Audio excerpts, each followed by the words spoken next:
That हम इसको lexical analysis की और डिटेल में जाके स्टडी करेंगे।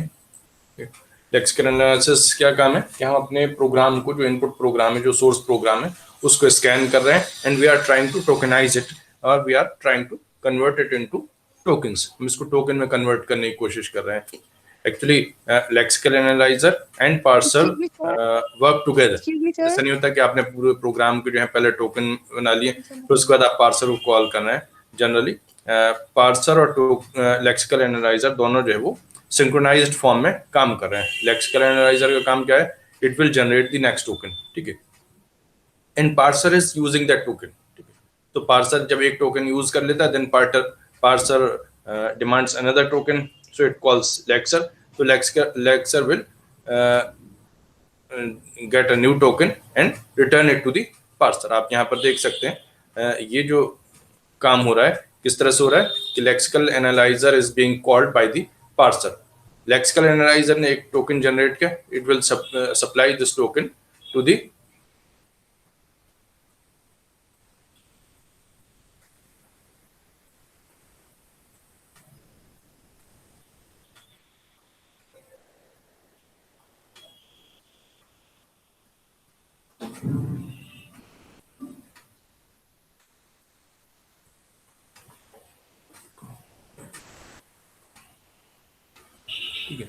what we are doing.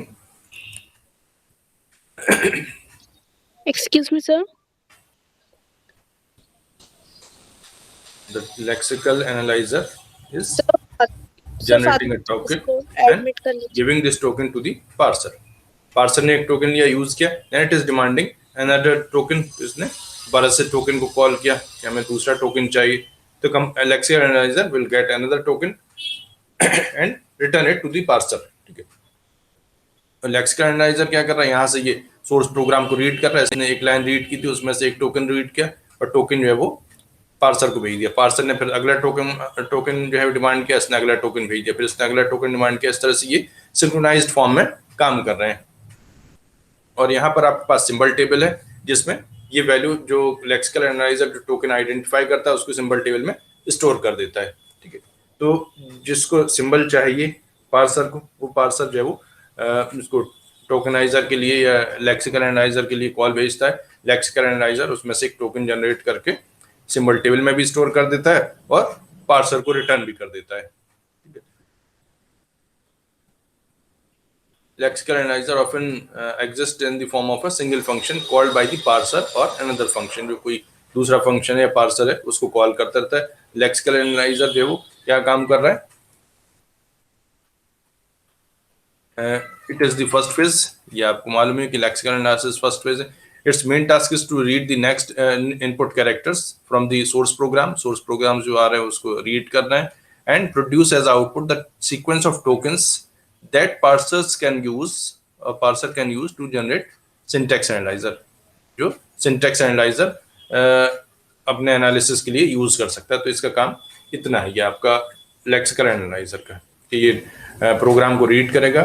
First phase है प्रोग्राम की, प्रोग्राम को रीड कर रहा है कैरेक्टर बाय कैरेक्टर्स, उनमें से टोकन जनरेट कर रहा है and is providing tokens to the parser.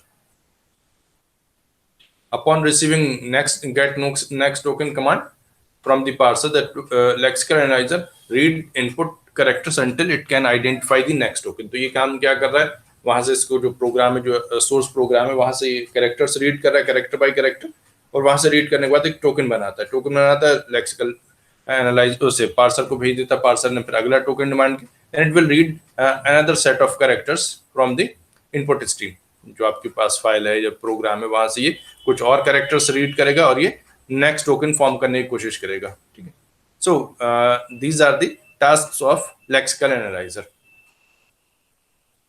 अब इसमें इश्यूज आपके पास क्या आते हैं? Design should be simpler, this is always an issue कि आप जो भी डिजाइन कर रहे हैं तो डिजाइन जो है वो आसान होनी चाहिए।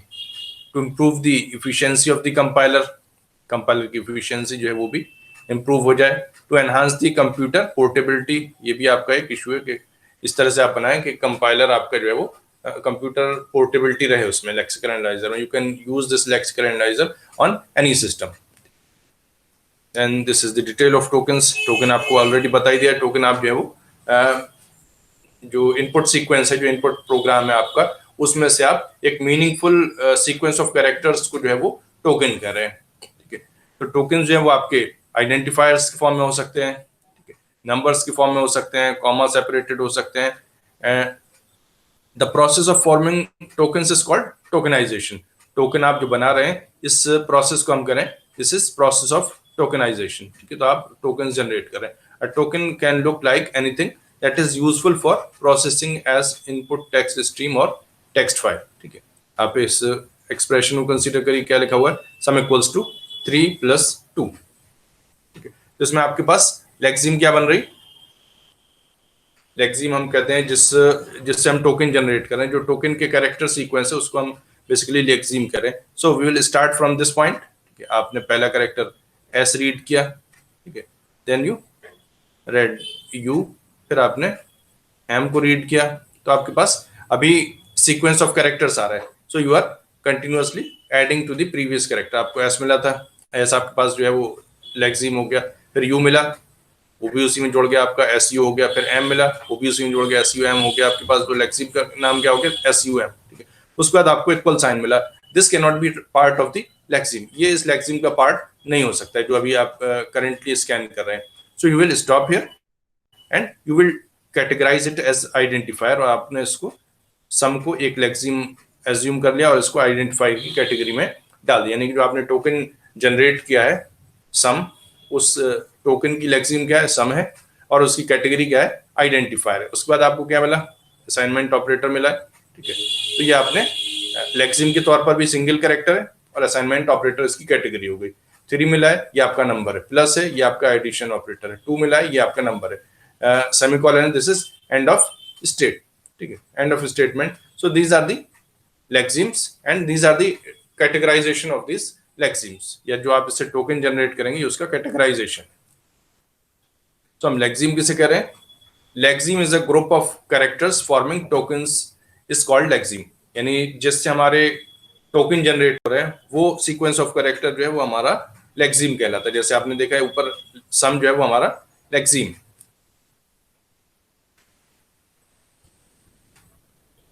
पैटर्न, पैटर्न आप ऑलरेडी जानते हैं, pattern is a description of the form that lexeme of a token may take. क्या उसका पैटर्न हो सकता है, क्या लेक्सिम जो है क्या क्या कैरेक्टर्स आपकी एक तरह से एक्सेप्ट कर सकती है, वो आपका पैटर्न कहलाएगा। In the case of keywords as a token, the pattern is just sequence of character that form the keyword, ठीक है। आप अगर कीवर्ड बना रहे हैं तो वो कौन से सीक्वेंस होंगे, जो हमारे कीवर्ड जनरेट करते हैं। फॉर एग्जाम्पल आप कह सकते हैं आपके पास इफ है, इन कॉल इफ, ये आपका कीवर्ड है, आपसे कैटेगराइज कर सकते हैं, this is a token of type, इसका टोकन टाइप क्या हुआ, रिजर्व वर्ड, ठीक है। रिजर्व वर्ड मतलब इसको आप you can not use this as an identifier, ठीक है, आप इसको आइडेंटिफायर के तौर पर यूज नहीं कर सकते हैं। For identifier and some other token, the pattern is more complex structure that is matched by the many string, ठीक है। जो आप पैटर्न बनाएंगे उसके लिए फिर बहुत सारी स्ट्रिंग्स हो सकती हैं। जो कीवर्ड्स हैं they are predefined patterns, ठीक है। आपके पास इफ है, आपके पास फॉर है, तो जैसी फॉर मिलेगा you will categorise it as keyword, ठीक है। आपको इफ मिलेगा you will categorise it as keyword. But जो आपके पास वो हो सकते हैं आइडेंटिफायर्स, ए, ये आपके पास आइडेंटिफायर है, अगर आप ए बी कर दें ये भी आइडेंटिफायर कर दें, अगर आप ए बी सी कर दें ये भी आपके पास आइडेंटिफायर है, अगर आप A1 कर दें ये भी आइडेंटिफायर है। तो जब आप आइडेंटिफायर बनाएंगे उसके लिए आपके पास बहुत सारी स्ट्रिंग्स हो सकती हैं जो उससे मैच करेंगी, ठीक है। कीवर्ड के लिए आपके पास एक pre defined array of words कह सकते हैं आप, जिससे आपको मैच करना है। इफ आपको मिला है, ठीक है, this if will be match against the stored keyword, set of keyword जो आपके पास ऑलरेडी है उससे आप मैच करेंगे। अगर उससे मिल जाता है then it will be categorised as keyword, otherwise it will be categorised as identifier. फिर आपके पास जो टोकन आपने बनाया है उसके कुछ एट्रीब्यूट्स हो सकते हैं। For example you have written, आप कंसीडर करें आपने लिखा हुआ है int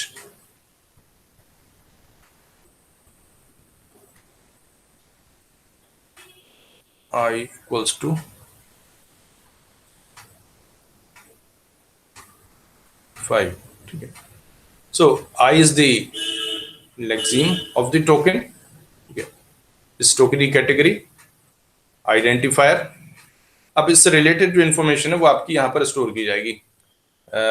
इसकी वैल्यू, इनिशियल वैल्यू आपने दे रखी इसे 5, और इसका data type, all this information will be stored in the symbol table. ठीक है, तो ये सिंबल टेबल में स्टोर किया जाएगा। But if there was a statement आपने लिखा हुआ है, या जब आप इसको लेक्सिकल एनालाइजर को भेजेंगे, देन इंट आई, ये तो आपका इसकी कैटेगरी में आ जाएगा, टोकन टाइप में आ जाएगा, but the 5 will be categorised as constant.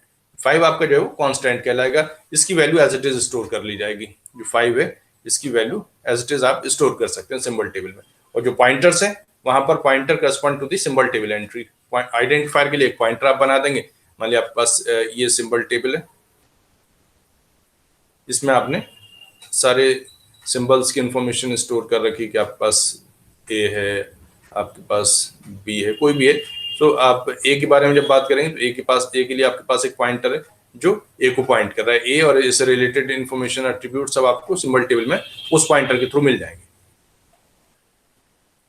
Error recovery strategies, इसमें क्या एरर्स हो सकती हैं आपके पास लेक्सिकल एनालिसिस में? So these are some errors that may happen in the lexical analyser. कि आप टोकन्स बनाने की कोशिश कर रहे हैं तो क्या हो सकता है कि आपके पास कोई एक्स्ट्रा कैरेक्टर आ जाए। ठीक है, मान लिया आपको लिखना था, इफ लिखना था और आपने डबल एफ लिख दिया। So compiler will check this is correct और नॉट। ठीक है, कंपाइलर क्या कोशिश कर रहा है, इसको टोकन में कन्वर्ट करने की कोशिश कर रहा है। उसने देखा इफ, देन दिस में बी अ कीवर्ड, लेकिन एक एफ और मिल रहा है। उसके बाद आपने लिखा हुआ है इफ एक्स इक्वल्स टू 5, या यहाँ डबल इक्वल। ठीक है, ये लिखा हुआ है एक्स इक्वल्स टू। ठीक है, आपने ये स्टेटमेंट लिखा हुआ है। सो कंपाइलर अब जब इसको कैटेगराइज करेगा, then this will create an error. ठीक है, इफ आपका ना तो कीवर्ड है और ना आपने कोई आइडेंटिफायर के तौर पर इसको डिक्लेयर किया है। सो कंपाइलर इस एरर को दूर करने के लिए क्या करेगा, इतनी चीजें उसमें आपने बिल्ट इन बना रखें कि आप इसको कर सकते हैं कि this is some extraneous character. ठीक है, आपको मालूम होगा कि ये अगर आप इसको हटा दें तो फिर आपका प्रोग्राम जो है वो सही से कंपाइल, सही से आप इसको टोकनाइज कर पा रहे हैं। It will be correctly tokenised. तो आपने इसमें से एक एक्सट्रेनियस कैरेक्टर डिलीट कर दिया। Inserting a missing character, last में आप जो है वो लगाते हैं सेमीकोलन। अगर सेमीकोलन मिसिंग है तो कंपाइलर ने क्या किया, एक सेमीकोलन अपनी तरफ से लगा दिया, so that this statement is correct and you can continue on to the next statement. आपको अगले स्टेटमेंट की एरर मालूम करने के लिए पहले करंट स्टेटमेंट को जो वो स्कैन करना पड़ेगा। स्कैनिंग में आपका स्कैनर जो है रुक गया, आपको जो है टर्मिनेटिंग स्टेटमेंट टर्मिनेटर आपको नहीं मिल रहा, सेमीकोलन नहीं मिल रहा, तो उसने क्या किया, एक अपनी तरफ से लगा दिया। अब आपका स्टेटमेंट कंप्लीट हो गया। Since the statement is complete, you can move on to next statement. तो इस चीज को हैंडल करने के लिए आप क्या कर सकते हैं, यहाँ पर एक एक्सट्रेनियस कैरेक्टर लगा सकते हैं। तो आप एक्सट्रेनियस कैरेक्टर को डिलीट कर सकते हैं। अगर मिसिंग है तो आप वहां पर एक कैरेक्टर इंसर्ट करवा सकते हैं। Replacing an incorrect character bye a correct character, अगर आपको लग रहा है कि एक गलत कैरेक्टर लगा हुआ है तो आप उसे रिप्लेस भी कर सकते हैं। फॉर एग्जाम्पल, किसी यूजर ने जो है वो बजाय उसको सेमीकोलन के उसने जो है वो कॉलन लगा दिया। Instead of putting semicolon you have put a colon. ठीक है, आपने कॉलन लगा दी तो उसको मालूम होगा हाँ यहाँ पर कॉलन नहीं आता, यहाँ पर सेमीकोलन आता है, तो उसने उसको रिप्लेस कर दिया। ट्रांसफॉर्मिंग टू एडजेसेंट कैरेक्टर्स, या दो एडजेसेंट कैरेक्टर्स को ट्रांसफॉर्म करने की जरूरत पड़ी।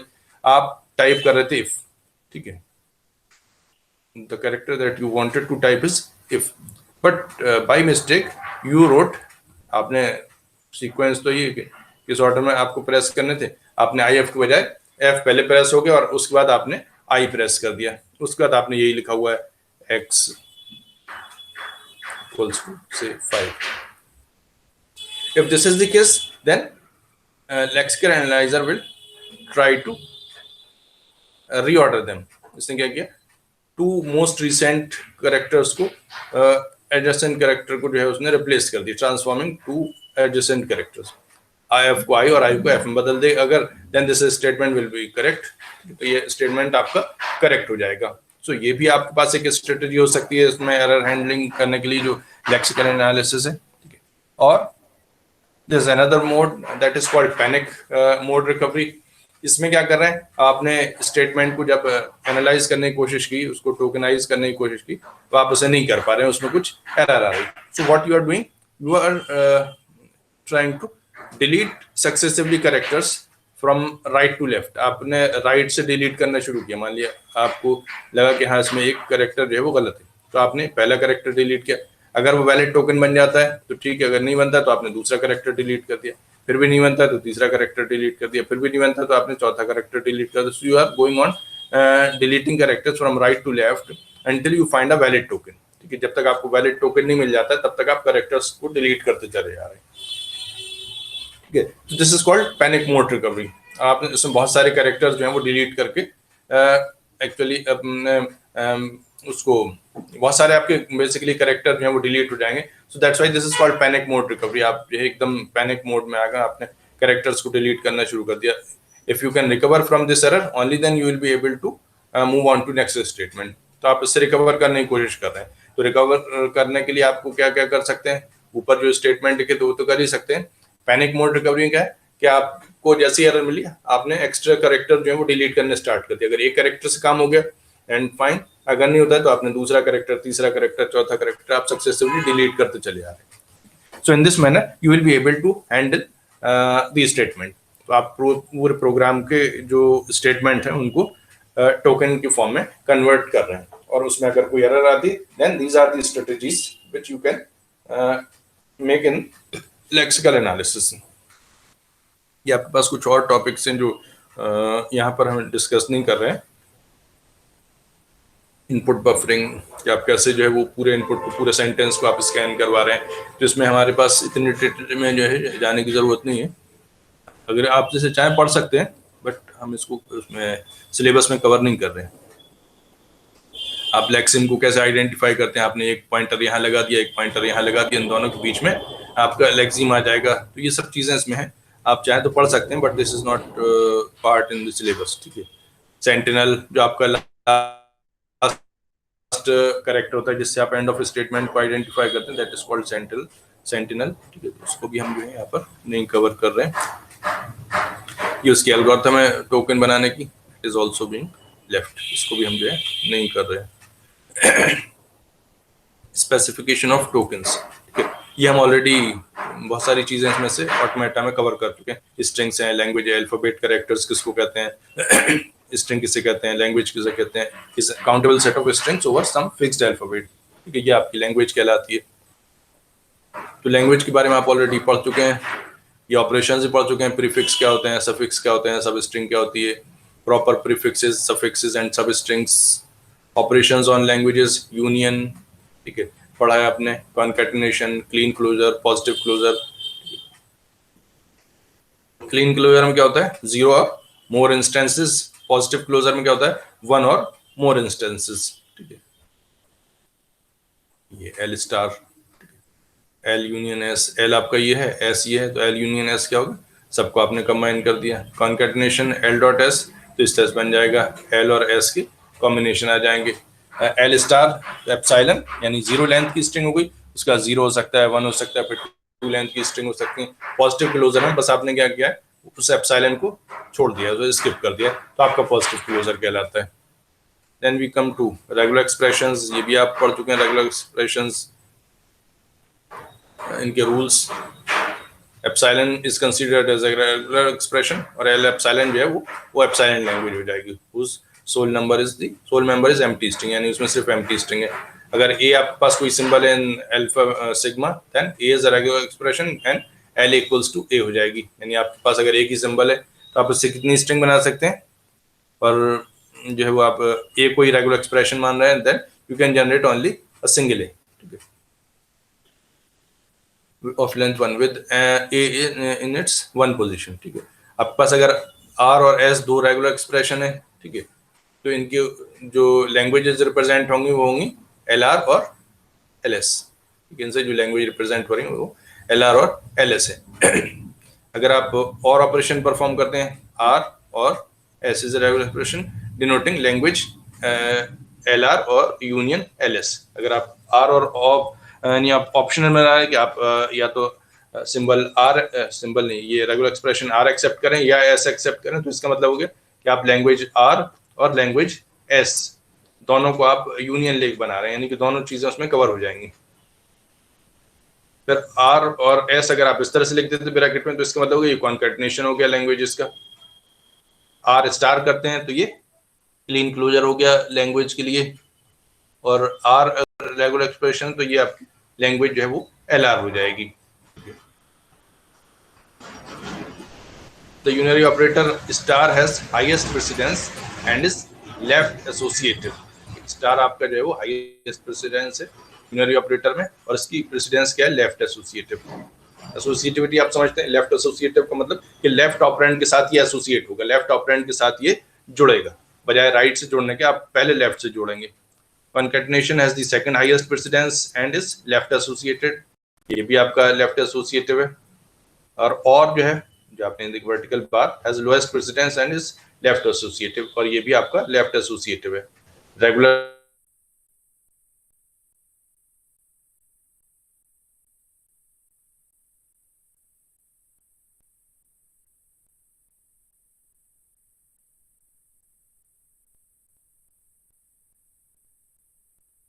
का सेट ये हो गया। अगर आप आइडेंटिफायर डिफाइन करते हैं तो आपको पहले ही बताया था मैंने कि आइडेंटिफायर कैसे होता है, उसमें पहला कैरेक्टर जो है वो लेटर होता है, उसके बाद लेटर और डिजिट का कोई भी कॉम्बिनेशन हो सकता है, बल्कि इसमें अंडरस्कोर भी होता है, तो आप यहाँ पर अंडरस्कोर भी ऐड कर सकते हैं। उन्होंने थोड़ा सिंप्लीफाई करने के लिए यहाँ पर अंडरस्कोर को स्पेसिफाई नहीं किया, but underscore is also allowed, तो आपका आइडेंटिफायर में अंडरस्कोर भी आ जाता है। ये प्रीफिक्सेस हैं जो आप रेगुलर एक्सप्रेशंस के साथ यूज करते हैं। अगर आप प्लस लिखते हैं इसका मतलब वन और मोर इंस्टेंसेस, और जीरो और वन इंस्टेंस लिखने के लिए आप क्वेश्चन मार्क यूज करते हैं, ठीक है। अगर आपको सिर्फ एक कैरेक्टर यूज करना है, then we write question mark notation r, question mark is the shorthand for r or epsilon, यानी कि या तो एक या जीरो इंस्टेंट, या इसमें जो है वो इंस्टेंसेस आपके ऐसा नहीं जैसे स्टार में होता है कि आपके पास जीरो इंस्टेंस हो सकता है या वन इंस्टेंस हो सकता है या टू या थ्री और अप टू इनफाइनाइट नंबर तक आप जा सकते हैं। तो यहाँ पर ऐसा नहीं, यहाँ पर आपके पास जीरो और वन इंस्टेंस है। आप अगर लिख रहे हैं आर क्वेश्चन मार्क, इसका मतलब या तो आर हो सकता है या एप्सिलॉन हो सकता है।